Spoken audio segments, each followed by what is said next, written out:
in a couple places around Africa and a couple other places, they're starting to use drones in this really cool way. How they're using drones is to transport medications and other things that are life saving, but very hard when you have bad infrastructure. And you can also see it in other uses for drone delivery after natural disasters. You could use it maybe to deliver medication if more quickly than an ambulance or something to a site. If you know someone is sick, before the ambulance has to clear throughout all the roads, the drone gives the medication or the defibrillator or devices to a person on site that might not be trained, but they simply have to administer it, or sensors for the future, or something it's like emergency equipment just really fast and can be faster than an ambulance. Of course, the drones can't carry out. If they're smaller, they can't carry out as fancy procedures, and they might not have trained personnel, so it'll be limited. But it still might be better and made to some instructions, or it could be given to firefighters, some other people that are already there, and that still evacuating people and need to wait for devices to pick them up. So in that case, it would be a trained person. However, there's a couple problems I see with this. One is that, well, three problems with using drones for transport. One is speed they can travel. You want them to travel fast. Second is cargo space. And third is how big. The bigger they are, the less they could land or fit anywhere in buildings and stuff like that. And the more they can also disrupt other infrastructure. So how do I think we can fix all of this? Well, the primary thing that makes them big is batteries and capacitors to store all the energy. Briefly, batteries can store a lot more energy for the same weight, but they can't deliver the energy as fast. Capacitors can store a lot more energy. Can store less energy, but they can deliver it much faster. You can charge them up and decharge them a lot faster and many, many more times. So better for bursts and stuff like that. Capacitors are usually also cheaper to make. Batteries stored energy in like a chemical reaction mostly. Batteries stored in chemical reaction. Capacitors stored in more separating out like ions and stuff in the salts and stuff that dissolved in water or something at the surfaces of two materials. It's not clear exactly that, but that's kind of it. Capacitors are almost more like how they store charge in like static electricity when you rub two things together and electricity gets stored on the surface. Batteries are more like storing it in like chemical reactions like gasoline or air is a chemical reaction, but instead of giving heat, you give out electricity. But back to the topic. The other problems with batteries and capacitors and any power management system is they produce heat, and the faster you charge them or discharge them, the more heat they produce, which lowers the life expectancy of everything, but also means you might have to put thermal management systems. It might damage some of the goods if they're cooled, especially. Would be a big concern if they're heat sensitive. In worst case scenarios, they can heat up and explode. We're getting less and less that happening, but it can still happen. We still have to design around that. Okay, so it doesn't happen. So how do I think we can get rid of this problem? Well, what if we had to have less batteries on the actual plane or device in any way? How would we?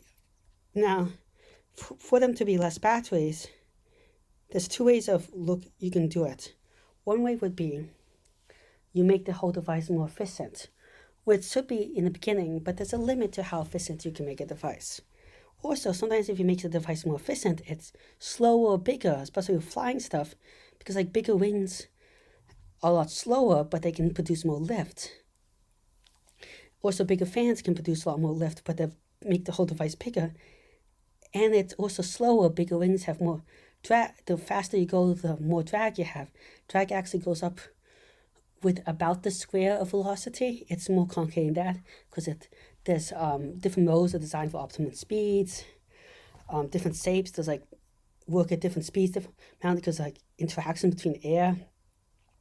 You can see the interactions air like when car or anything is moving, they start to make noise and that's vibrations traveling in the air. It's interacting more and more with other ones, or you might hear hypersonic booms or anything.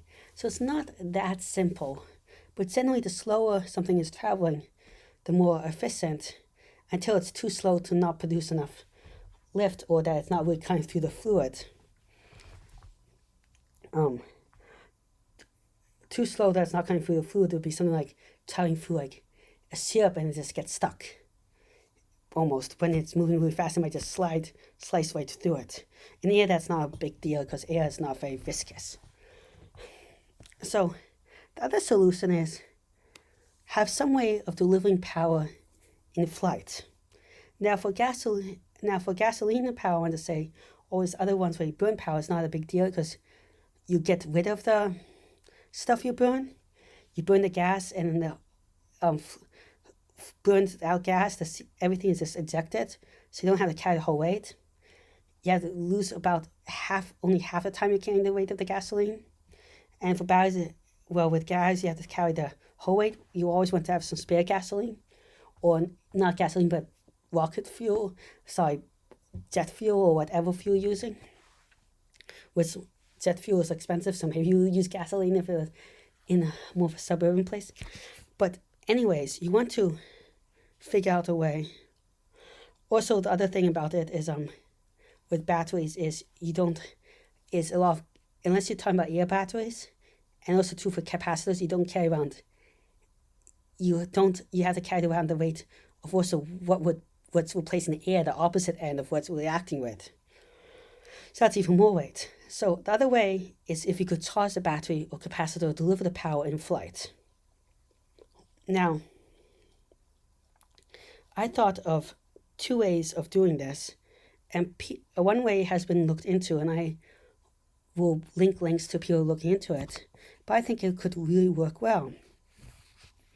And that is, instead of delivering, the first way, well, I'll get to it, that's not as good, is what if you could switch out the batteries in flight?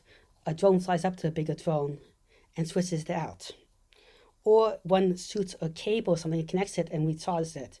The reason why I don't like this idea is that it requires more complicated infrastructure, more drones, and if something goes wrong with one, there's more places of failure with all the moving things and interactions. It costs more money with all the stuff I see it. Also, just if you have to fly out a drone or something to it to recharge another drone, that's a lot of energy loss. And it would be worse if you just stop it absolutely, recharge it at a station, then fly again. Because you want a continuous flight. So like switching it up also, so you add all these extra flights of stuff flying to each other, which uses up a ton of power. The other way that people have been looking into that I think is very interesting is sending an actual laser beam to the device, and then this laser beam then hits a small solar cell in the device, and that powers up the aircraft. And now this laser can track it, so you can only have one point on the ground, or you could have one giant drone that's very small and doesn't really move from a very far distance. Keep powering it. They've tested this over 400 kilometers away, so it can really work well, and it delivers only though about 42.5% of the power. 85% efficient in converting electricity into light, and about 50% absorbing it. That sounds really, really bad. But look at the pros. There's no drone to recharge or anything that's carrying a massive battery. None of it. So that's already, the battery used to be most of the mass of the plane. And that's most of the energy expended lifting the one. So if you can make that plane twice as light, you can save about twice the amount of energy by just getting rid of the battery. So then being twice as inefficient delivering power is a huge saving then. You don't have to fly stuff back and forth like my other ideas. You can work on designing more optimal shapes that are different because you don't have to carry the battery pack. The solar cells that capture energy from this light source could be made bigger to actually sort of get some this power already from the sun, or recharge slowly. And you could also use that beam to transmit data really fast. I don't know why you would need that fast data transfer rates, but it's a possibility. I've been trying to figure out a use for it. The problem is that if you transmit it really fast to the thing, and if you send the beam down, it would either have to do it a lot slower, sending the beam down, or you would have to expend the same amount of energy you send it up to, unless it's some computation that's just doing it for it. So it would not be useful for like Wi-Fi and stuff. Maybe it's some use for complicated navigation systems. I don't know yet, so maybe you can use it to send a little bit of information just for navigation, not the full amount it could handle with high one, faster than Wi-Fi. We were talking about terabytes, right? And you could also, this system will be a lot easier to install because it's just one thing with a little tracker that could hit the right area on the ground, and you can install multiple of them on the ground or in different locations.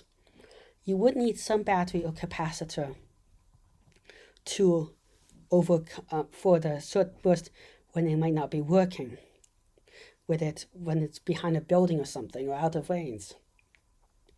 Or if you want to do really fast flights thing. You also, now, to save even more power, during the first flight you can just fly it up.